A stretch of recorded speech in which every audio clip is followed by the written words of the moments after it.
We are now streaming live on YouTube. That's very exciting too. Denise, welcome from Washington, D.C. We have, I think, one of our presenters is in Washington, D.C. Courtney, yep. And Barbara from Akron, welcome. Be sure you're putting to all panelists and attendees, because otherwise only the panelists can see it, and that might become relevant later. Hi, Sandra from Texas. Yeah, you do, Tammy. Letitia, welcome. Tish from Washington, D.C. Welcome, Tish. Okay, well, since we have about half the people have joined that we are planning to have, but we're going to get started in honoring the time. So today's topic is emotional intelligence, the path to cultivating enhanced connection to ourselves and others. And this was a topic that I was extremely excited about, and it was offered to us by the folks at Smile Therapy Services. So I'm just delighted, and I'm just a little plug that if you have a webinar that you'd like to offer, you are welcome. But we're here today with Beth Kim and Courtney Thompson Simpson, and they will introduce themselves a little bit later. Before they do that, I just want to remind everybody about the ways to engage. The primary one you have been using already, which is the chat. And again, please type your comments in the group chat. Make sure it's going to all panelists and attendees. And I'll be minding the chat as usual. The other way is to raise your hand. And if you raise your hand, be sure you're intending to raise your hand. Dee Yin, who's here from Be Strong Families, helping us make sure everything runs smoothly, would unmute you, and then you will need to unmute yourself to be heard. So that is, oh, Christy's on. Christy is the CEO of Smile Therapy, and she joined us. Yay. So, okay, and then the other thing is just in whenever Be Strong Families does anything, we have agreements, and this is in recognition that we are creating this safe space together for us all to learn and grow. So we are asking that you be here now. That means like no multitasking, that you treat other people the way you want to be treated, and that you are using your own experience. And if you agree with these agreements, do like Laverne and Morgan and Karen and Alexandra and Tammy have done, and just keep writing I agree in the chat. That's awesome. Thank you very much. And without further ado, I'm going to turn it over to Courtney and Beth, or Beth and Courtney. All right. Okay. Alrighty. Would you like to go to the next slide for the biography? Great. So hi, everyone. My name is Beth Kim. I work at Smile Therapy Services, and I am a lead therapist. I'm also a school-based counselor who works at a charter school in Southeast DC. And I work with pre-K 3 all the way to first grade. And I provide therapy services to children and families. I'm also a registered board-certified art therapist, and I intertwine different modalities in my practice. Thank you for joining us today. Hello, everyone. I am Courtney Simpson. I am from the Washington, D.C. area, raised in Maryland. I went to the University of Maryland College Park, so Terp Gang, if anyone's out there. And I currently work at Smile Therapy Services as a program manager and school-based therapist. So Smile, we have a lot of partnerships with a lot of charter schools and public schools to provide mental health services. So part of my job is to help with facilitating those partnerships, and then of course, seeing kids in elementary and middle school. Welcome. Next slide. All right, great. So what we're here to talk about is emotional intelligence, which is the ability to recognize, understand, and handle your own emotions as well as those people around you. So essentially, the way I look at it is IQ is typically how we understand the world. Emotional intelligence is how we understand ourselves in relationship to that world. So first, understanding ourselves, our emotions, and then connecting with the world around us. Next slide. Okay, to warm us all up and have us settle into this presentation, we invite you to do a self check-in. And this is just simply evaluating where you are right now, emotionally, physically. And how we are going to do this is have you have a piece of paper and make 3 columns, 3 lines vertically. And the first column, you're going to write body. What is happening in your body right now? Is it tired? Is it energized? Write down anything that correlates to that. In the second column, you're going to write your thoughts. If it's a positive valence, is it a negative valence? What is going through your mind right now? What is intruding in your thoughts? Then the third column is going to be feelings, how you're feeling emotionally.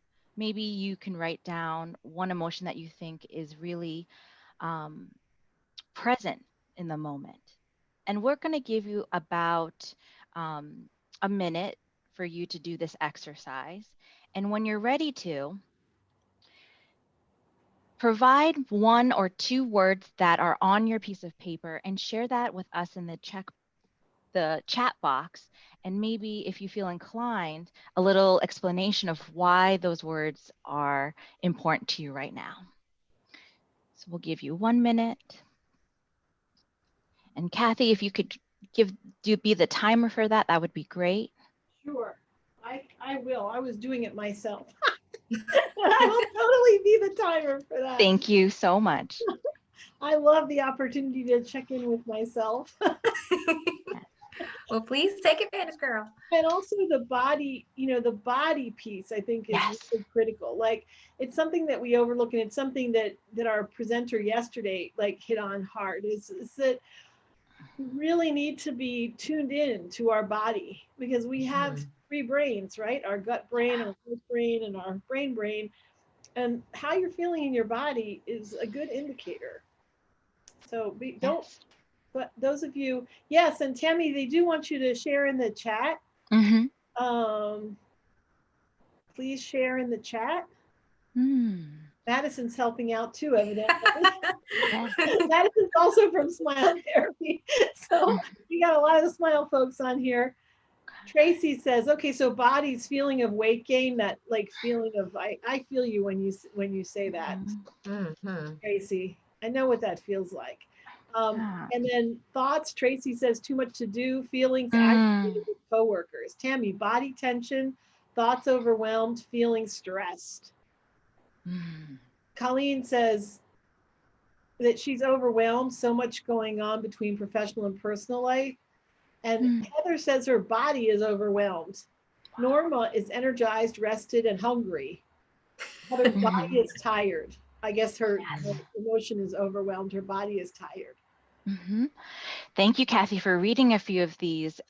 It seems like we also have a strong correlation with each other, even though we're in different places, maybe different professions, we're different types of providers. We have similar shared feelings going on right now. Being tired, overwhelmed, this kind of feeling of this compounded amount of things that we're dealing with. So there's also, Norma puts in, I think it's interesting because it's kind of a mixed bag, right? Like Norma's putting in she's excited about her future, hopeful that this webinar will enlighten me. And Sandra's saying her body is hungry and empty, her thoughts, my girl at school, her feelings overwhelmed. So there is a lot of overwhelm. There's also perhaps an undercurrent of excitement, anticipation, hopefulness. And I feel like that's always important to recognize, because sometimes, especially on these webinars, and especially in the shadow of COVID, we focus on the negative, and we focus on what's weighing us down or holding us back. And it's important that we also acknowledge that it's okay to be in a good space, to be in a happy space, to be in a content space.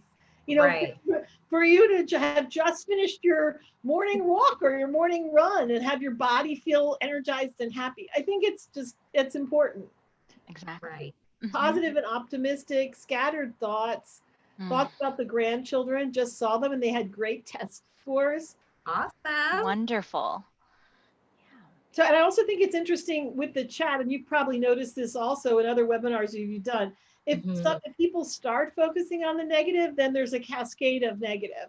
And if people start focusing on the positive, there's a cascade of positive. So we also need to be aware of how we impact each other. And I'm not judging positive and negative as good and bad. It just is. Like if our bodies feel tired and overwhelmed, you know, if we feel overwhelmed, but some of us might feel happy and anticipating. So, and Courtney and I will share later. Thank you, Kathy.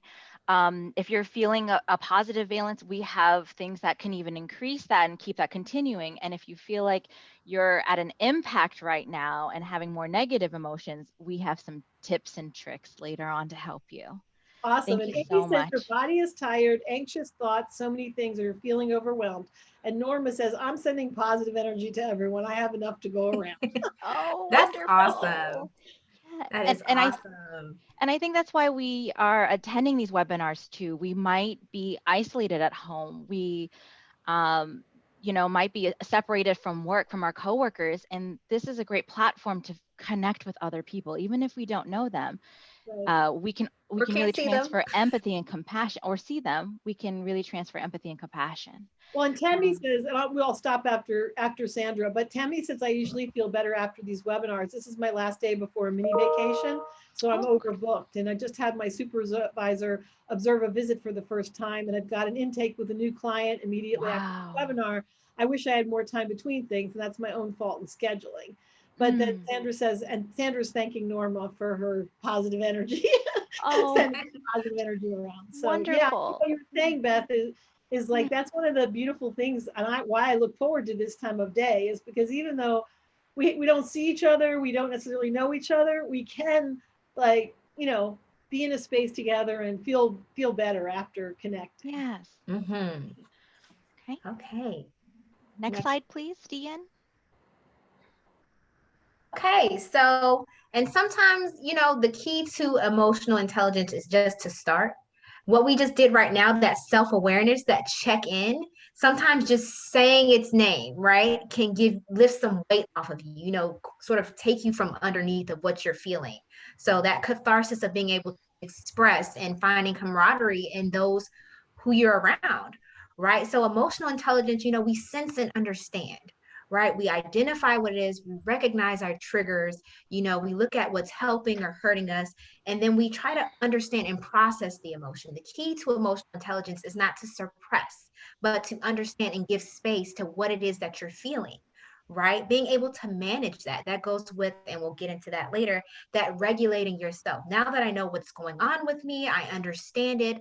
Let me try to figure out a way to where I can use this to my advantage instead of allowing it to hurt me, right? Communicating, right? This is that sort of that exchange of how we interact with others in our environment and how we interact with our environment itself.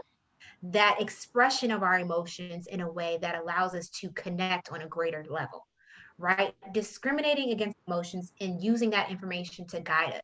You know, a lot of times we see emotions as something to get over or something to suppress or something to ignore, but they're actually indicators that we can learn from, right? And we can use as a resource to help us navigate whatever it is that we're experiencing.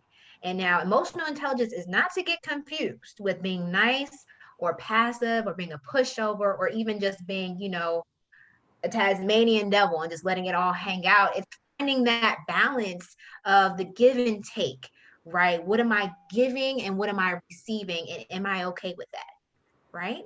So, next slide. Okay. So as you can see with the graphic, you know, this is not all inclusive of everything, but, you know, as studies have been done, you know, they recognize that there's some common threads to those who exhibit high emotional intelligence, right?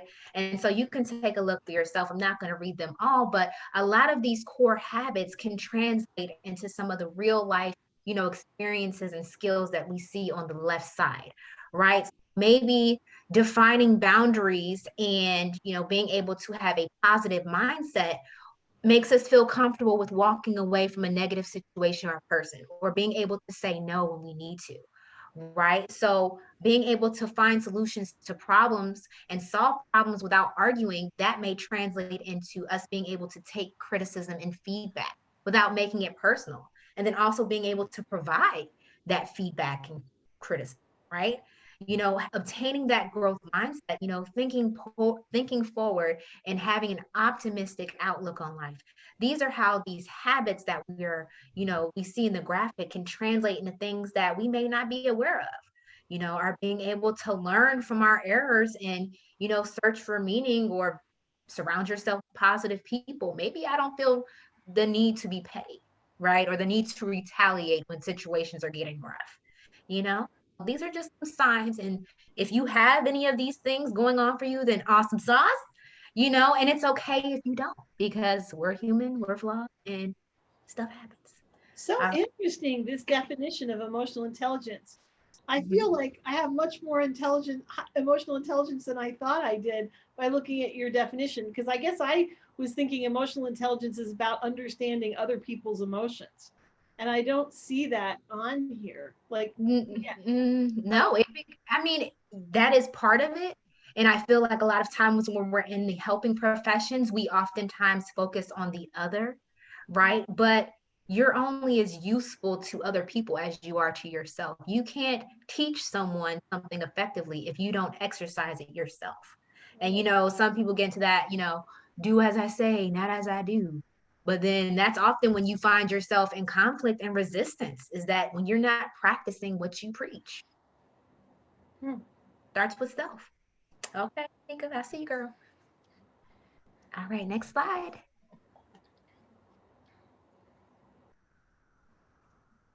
Yeah, see, that's where it goes. Lead right straight to it. Mhm. We're on the Okay, slide. Are you frozen, Courtney? I think Courtney may be frozen. No, I'm not frozen. Beth, Oh, okay. So signs of deficient low emotional intelligence. So before I even get started, I want to normalize that emotional intelligence is something that can change based on a few factors. What is happening environmentally around you? What is socially happening in the world? So this can really take an effect on your emotional intelligence. If you're not getting this, if you're you have a newborn and you're a mother and you're not getting sleep, you might not have the capacity of empathy, which is a component of emotional intelligence. Um, if you're working at home and you have children and you used to work in an office where you can shut your door, maybe your capacity for your own self-awareness and your boundaries might be blurred as of right now due to this pandemic and a lot of us working in telehealth. So various signs of low emotional intelligence is having difficulty understanding the emotions of others. This could be when we're in a place of burnout, when maybe we're feeling so overwhelmed we numb everything out.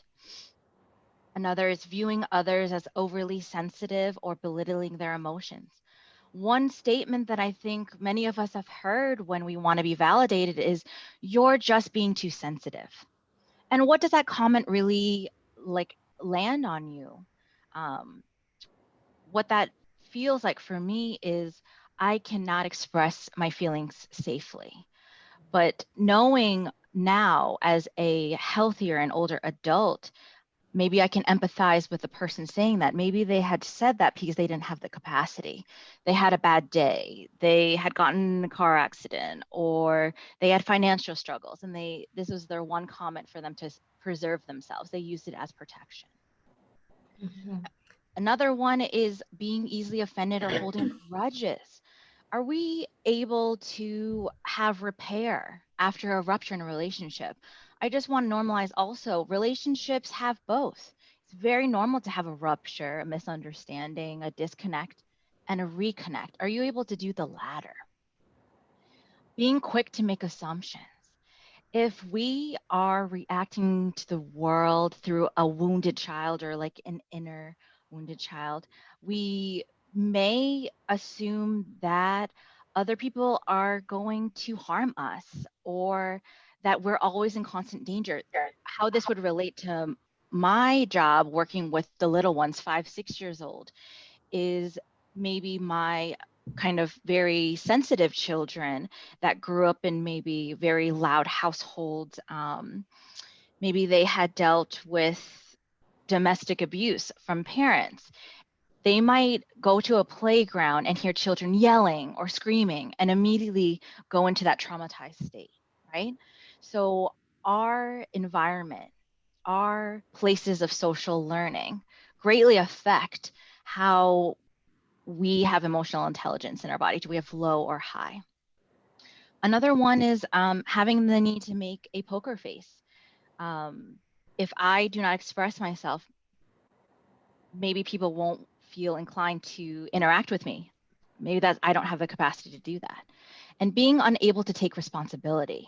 So placing yourself in this victimized role constantly, it's not about me, you're just being sensitive. I didn't do anything wrong. It's your fault, right? That doesn't allow for any problem solving, any coping skills to be managed in that time. So one of the people in the chat is asking about Oh, elaborating on the need for a poker face. So yeah, so pretty much it's deflecting from whatever it is that you're actually experiencing. So what it doesn't necessarily mean that you have no face.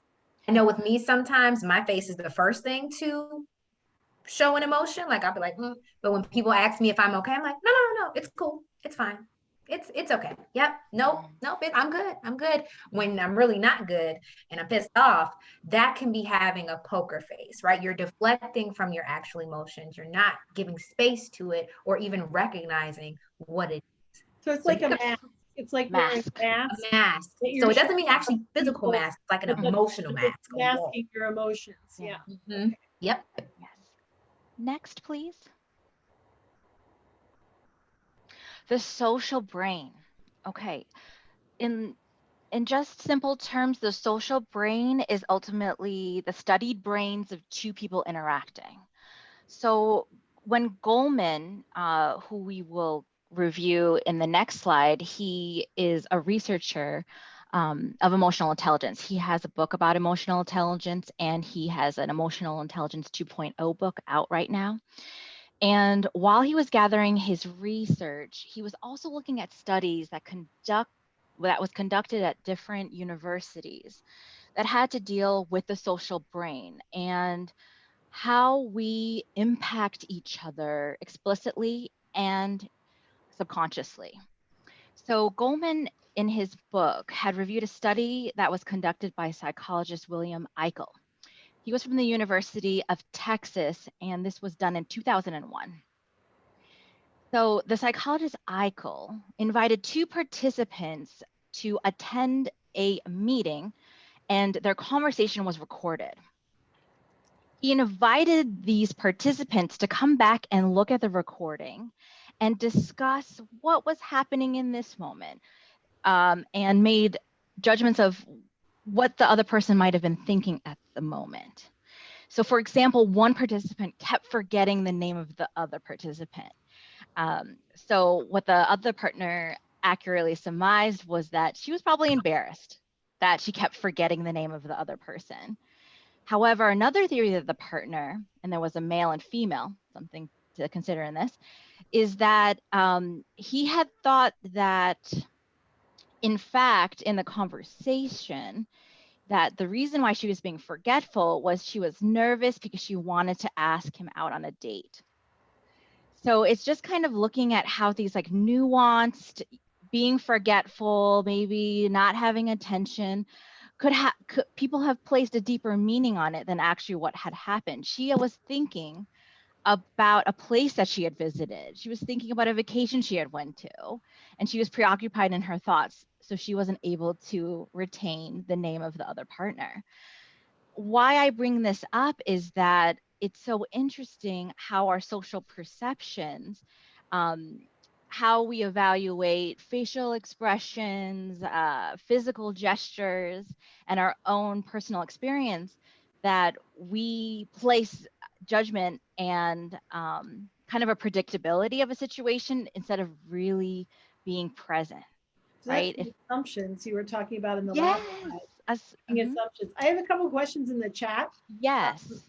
Well, and Ayana says that she's been in some very toxic work situations and she used the poker face to counteract any potential actions that would cause more issues.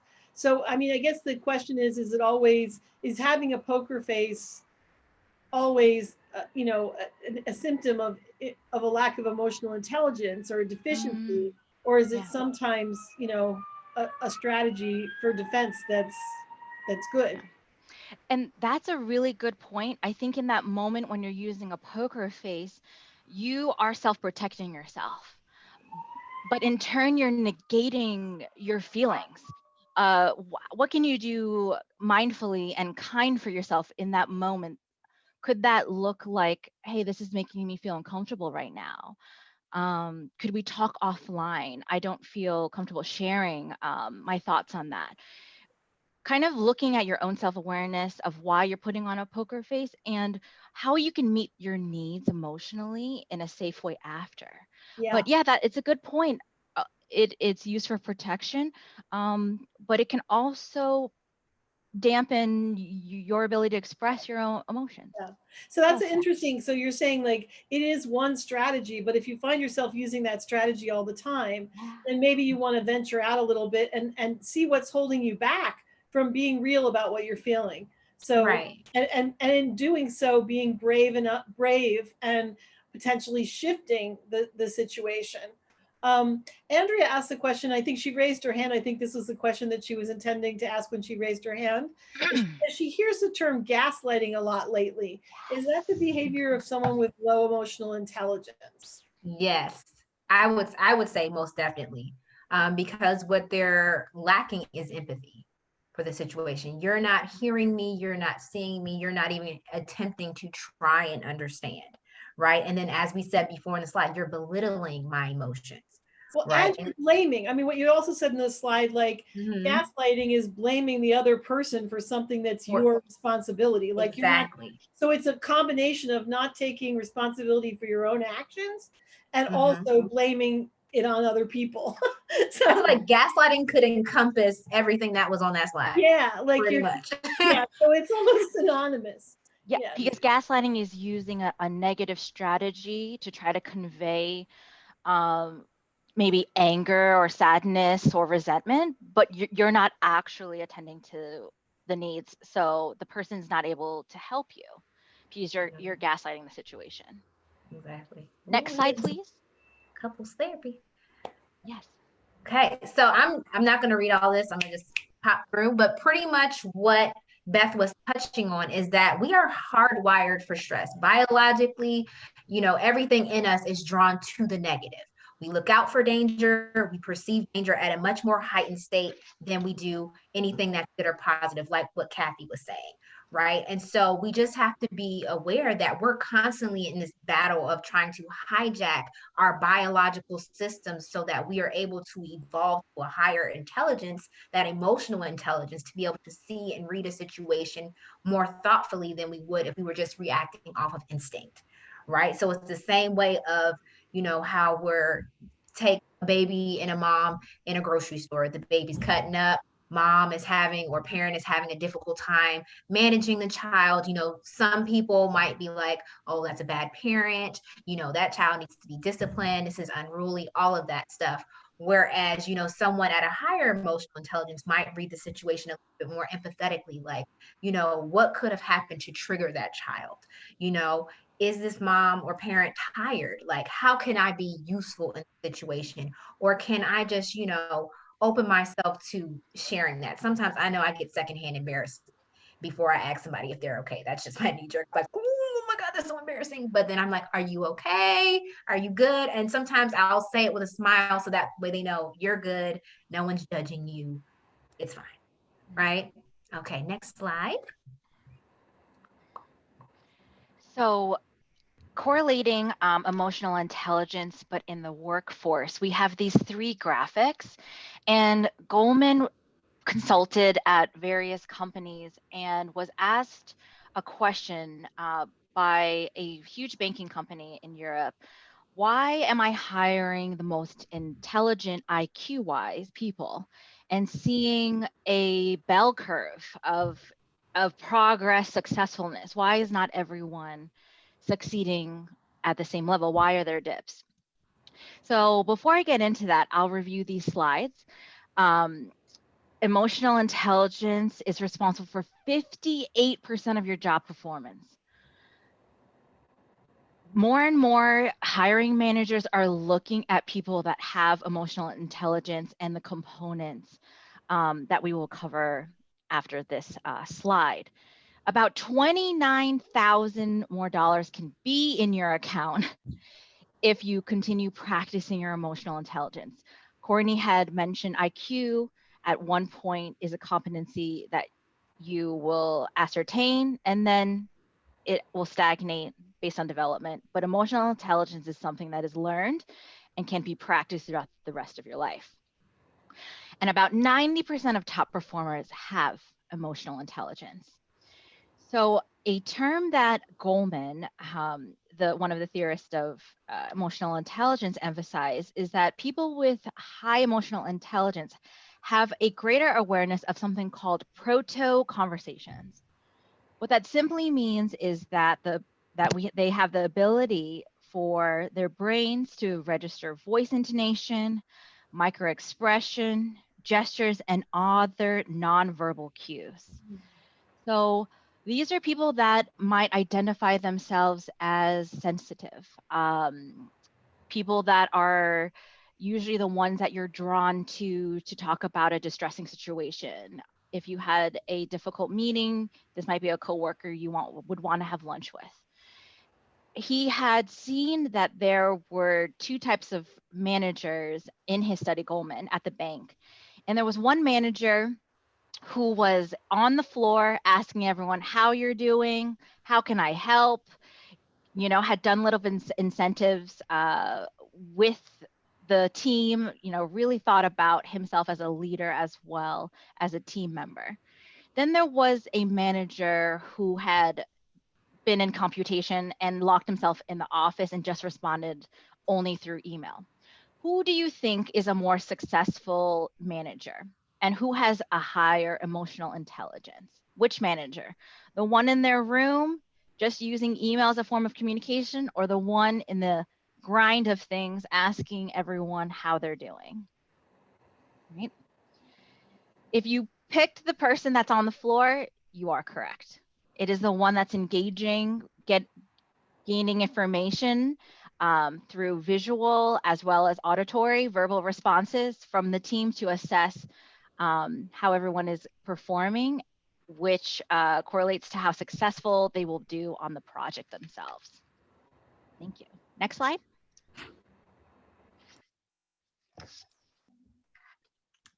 All righty. So as we're getting into Goleman's framework, he identified 5 key elements to emotional intelligence. We have self-awareness, motivation, social skills, empathy, and self-regulation. As we said, you might be higher in some aspects and lower in others, but if you have some understanding, some practice in these areas, then you are achieving emotional intelligence. All right, next slide.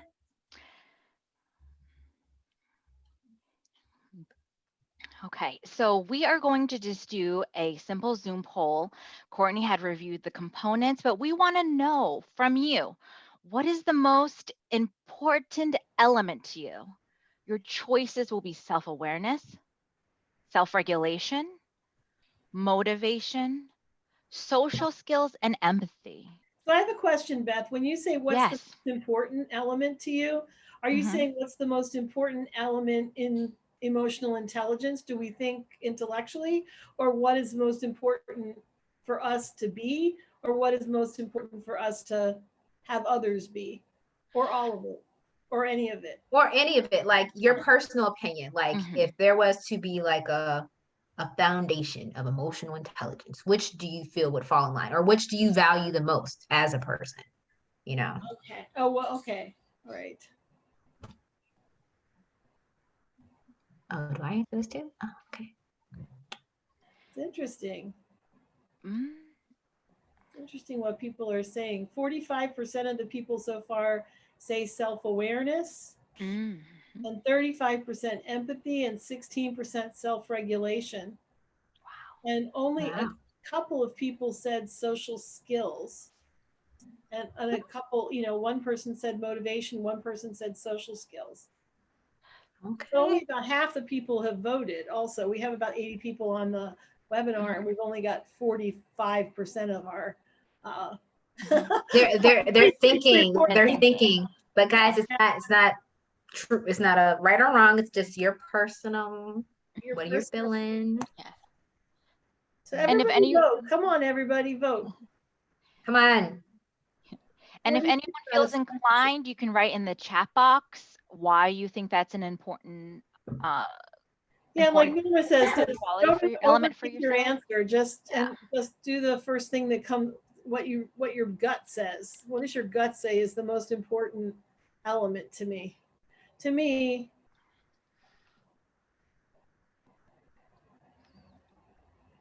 Morgan says that was a tough one. I had a hard time picking.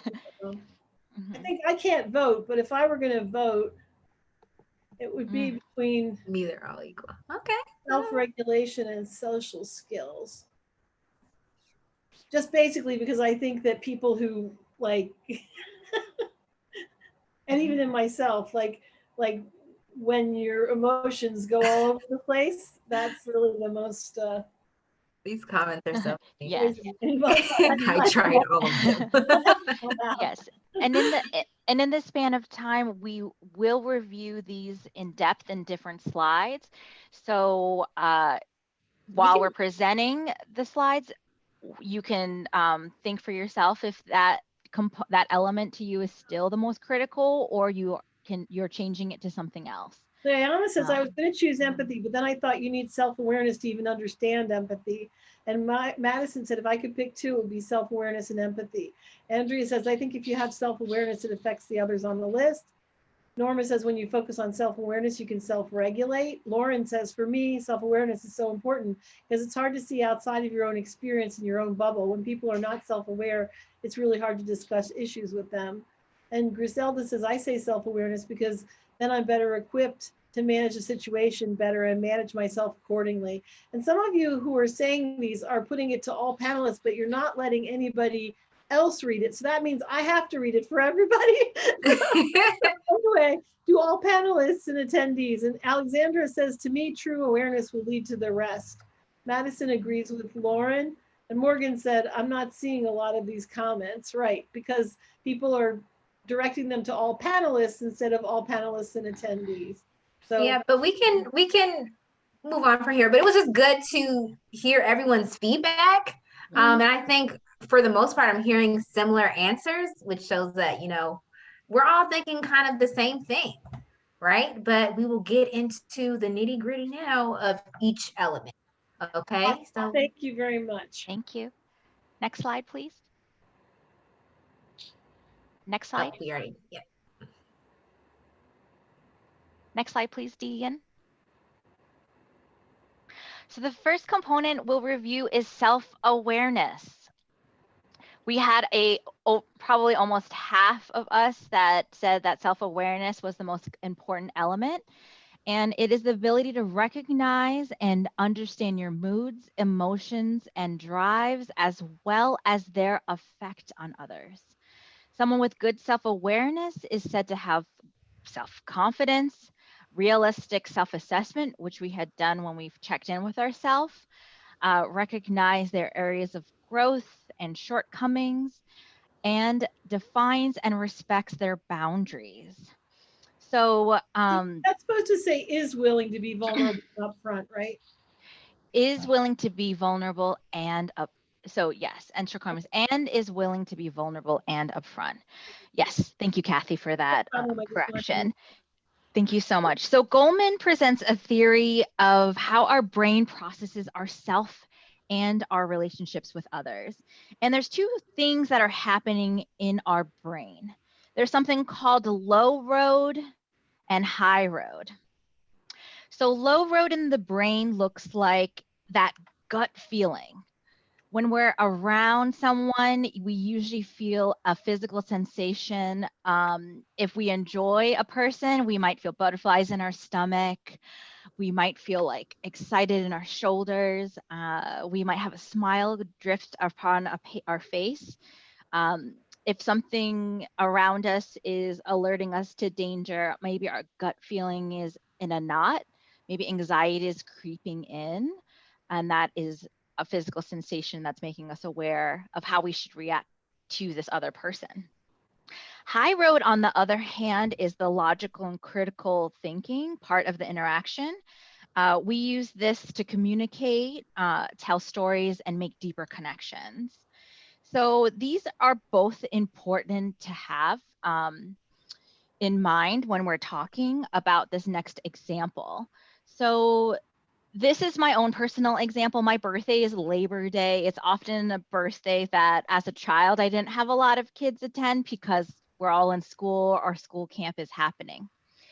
So if I experienced as a child, people not showing up for my birthday when I was very little, um, even though I have plenty of people attending my birthday now, I still at times have this anxiety. I'm almost transported to my 5-year-old self, and I'm like, no one's gonna show up. We're gonna have extra cake, and it's gonna be a sad birthday party. And that is how a learned experience has affected the kind of the routing in my brain, what's connected to my feelings, how my body is picking up that sensation, and my thought, which is a distortion. No one will show up when I'm seeing a room full of people, right? So knowing your low road social triggers helps your high road function.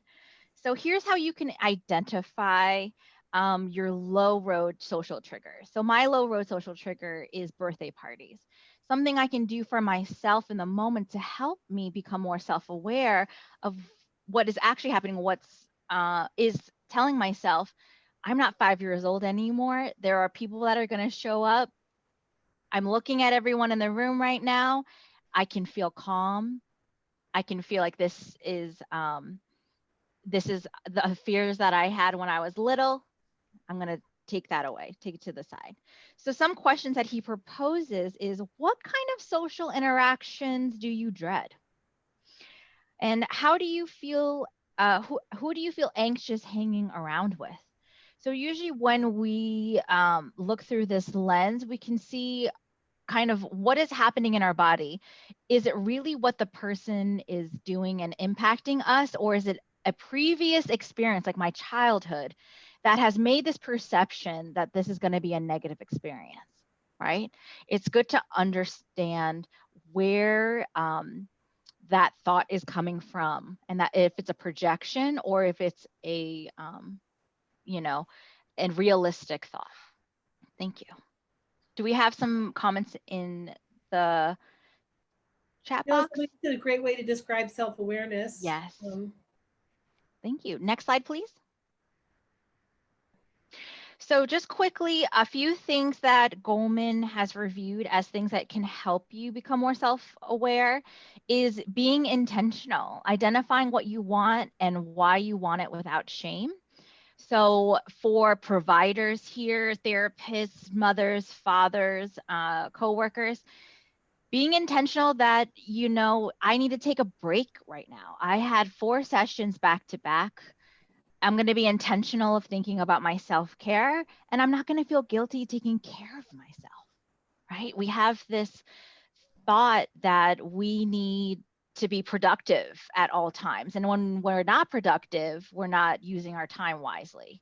There's almost that kind of pressure, societal pressure. He really recommends journaling because it's a self-independent practice.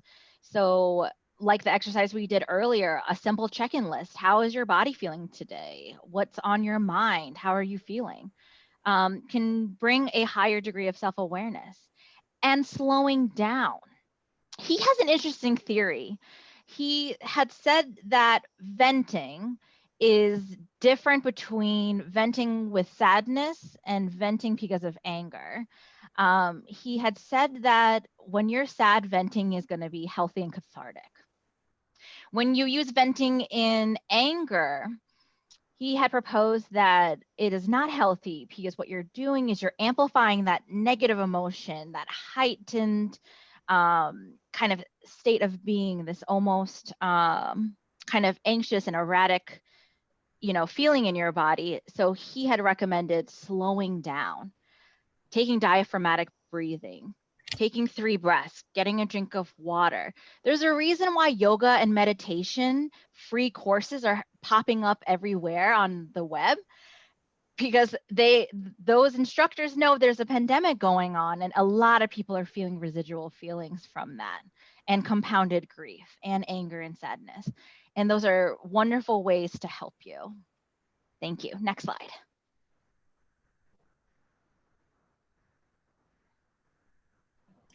Tammy just in the chat said that the social interactions she dreads are also the ones that she enjoys the most, because her ex ruined holidays. But then now that he's her ex, she looks forward to the holiday festivities. However, when the day arrives, I dread it and don't want to go. I often have to force myself because I know once I'm there, I'll start to relax. I know I'm no longer in that situation, but it's so ingrained that I have the reaction automatically. This is what you were talking about, 5-year-old birthday parties. Mm-hmm.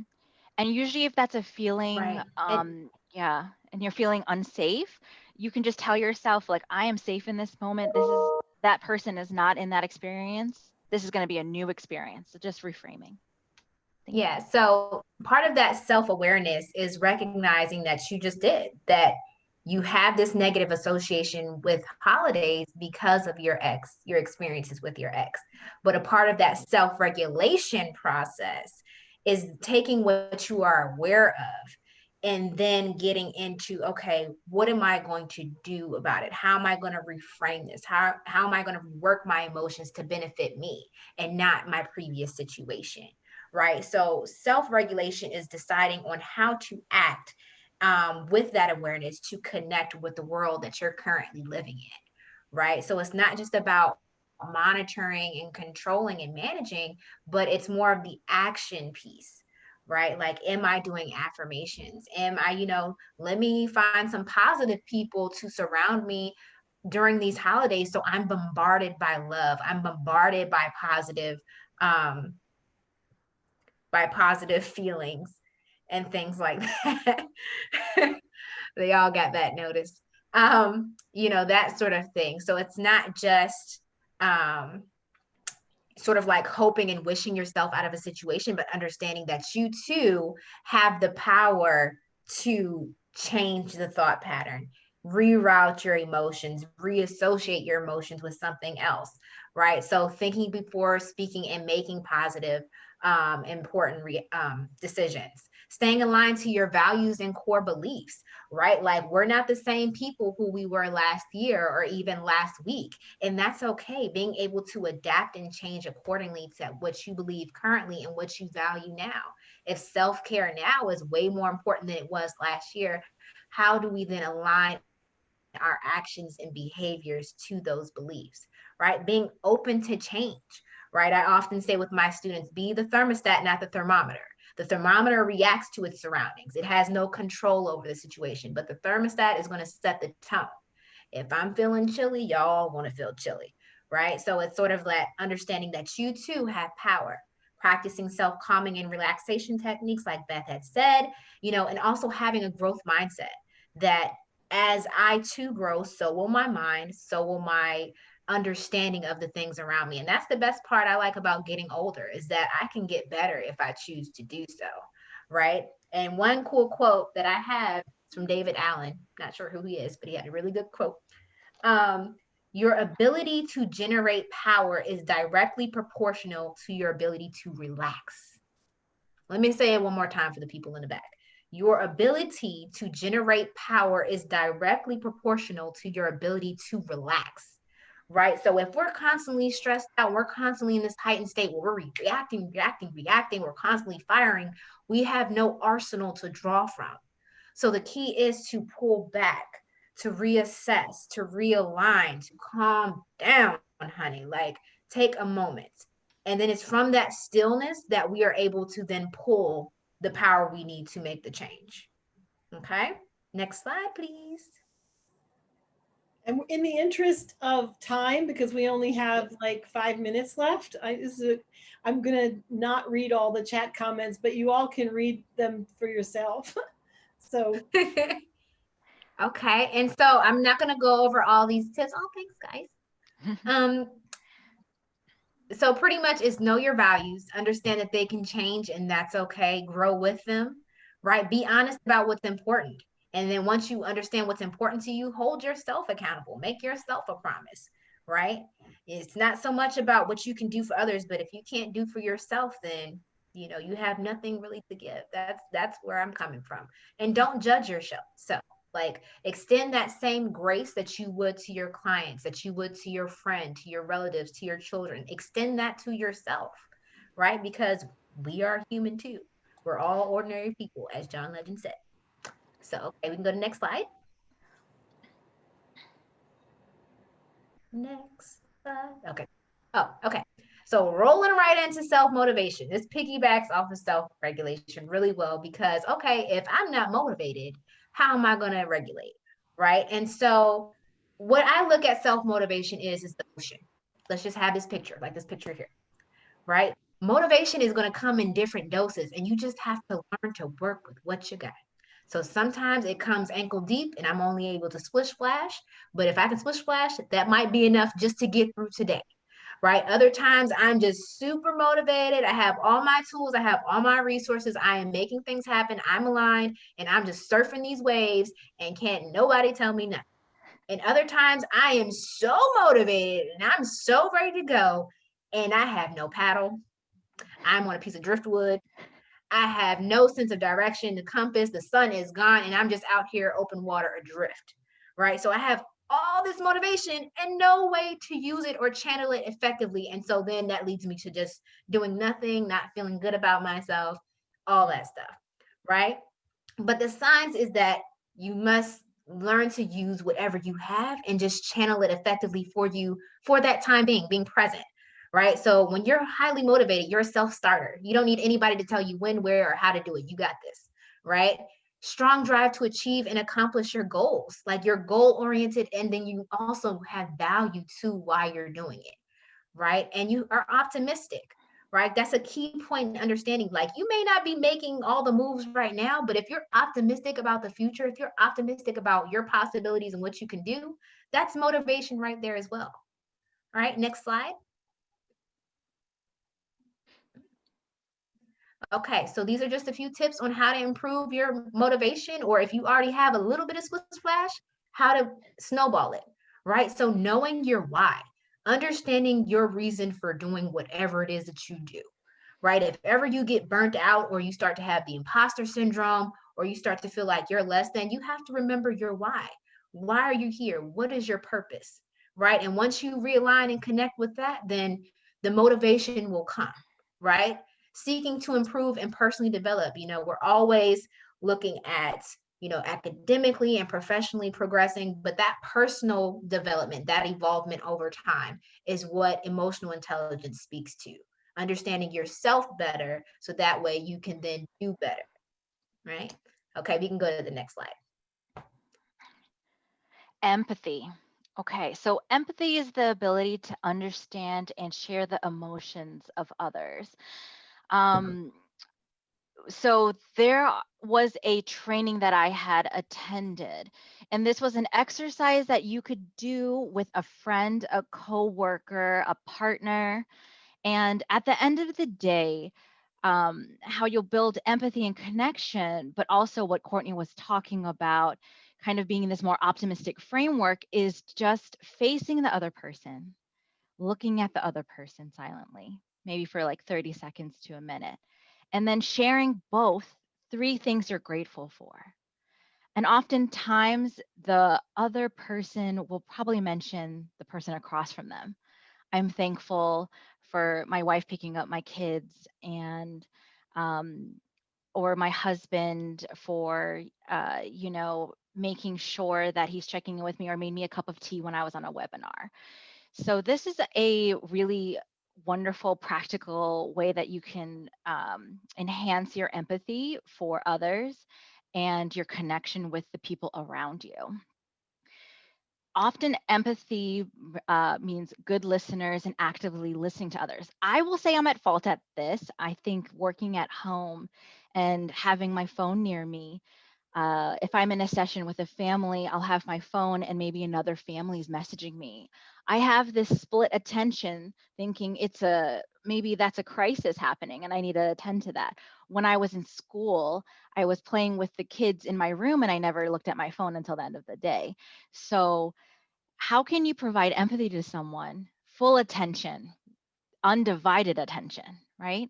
Imagine if something like had happened in your life and you were calling a friend and they were talking to their husband to the side, or they were jiggling keys to get into the house with a bag of groceries, and you're really trying to have empathy from this other person. In that moment, you'll probably feel invalidated, right? You might feel like you didn't receive the comfort that you wish you had. So being empathetic is very hard right now, as so much of our attention is given to adapting to the new life that we have in COVID, working at home. Our jobs have really changed a lot, and maybe our family dynamics while we're at home. Next slide. So, just reviewing this, how you practice is a simple exercise like I had mentioned before. Um, Listening to listen, then listening to respond, right? There's a big difference in that aspect. Um, that practicing reflective listening is hearing what someone has to say and not automatically giving advice right then and there, because maybe that's not what the person needs in the moment. Maybe they just need to hear, wow, that sounds like it's really hard. I feel so much for you right now. Maybe that's what they need to hear then. Hey, how about you go to this yoga class with me? And, did you even try this yet? Right? You want to settle in with their emotions. And being honest with yourself. If you're feeling irritable towards others, if you feel like you don't want to be around anyone, it's probably because you have not filled your well in a while. So doing those things that we had mentioned before, meditating, journaling, going for a walk, you're more likely to be an empathetic person when you fill your own well. Next slide, Yes. please. Yeah, thank you. So social skills, I know for the sake of time, I just wanted to ask people to write in the chat, how has your social life changed in 2020? Did it change drastically?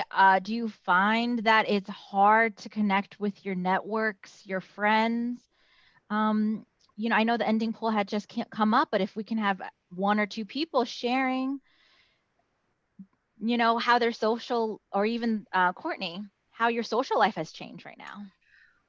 Well, I am one to follow the rules and regulations. So I have not really been around a lot of people. So I would say I've sort of learned to use technology a little bit more, but then I'm also like the meme queen. So when I'm at a loss for words, I will find you a meme, a GIF, what have you to send to people. I don't know. As you see in the presentation, I've definitely got more of a funny bone now. We have a very like people in the chat are all over the place in terms of some people's have changed drastically. Some people say they've been a very private person. Some people have grown away from old friends. Some people have balance. Okay.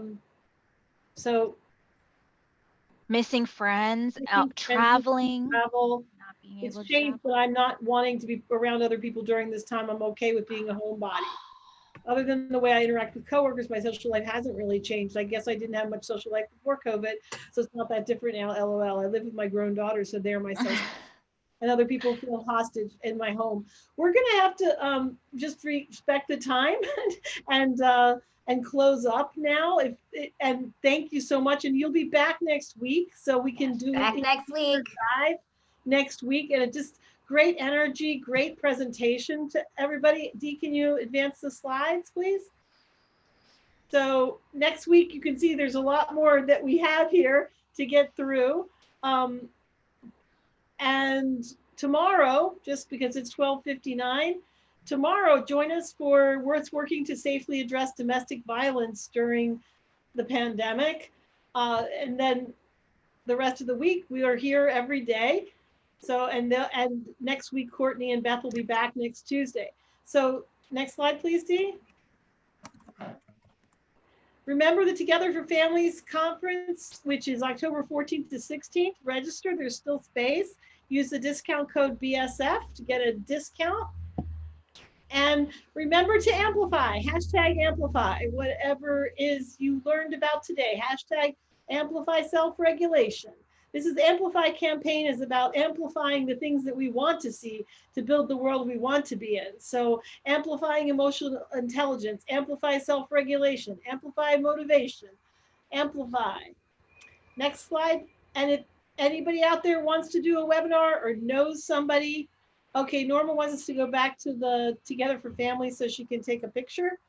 Dee? Anybody else who wants to do that? We can end with this. And thank you all for being here. There's a lot of love in the chat for both of you. And Thank you. we're looking forward Thank to seeing you. next week. Take Yes. care, everybody. Take care of yourself. Have a nice day. Doodles. Take care of yourself. Bye-bye. Thank you. Bye.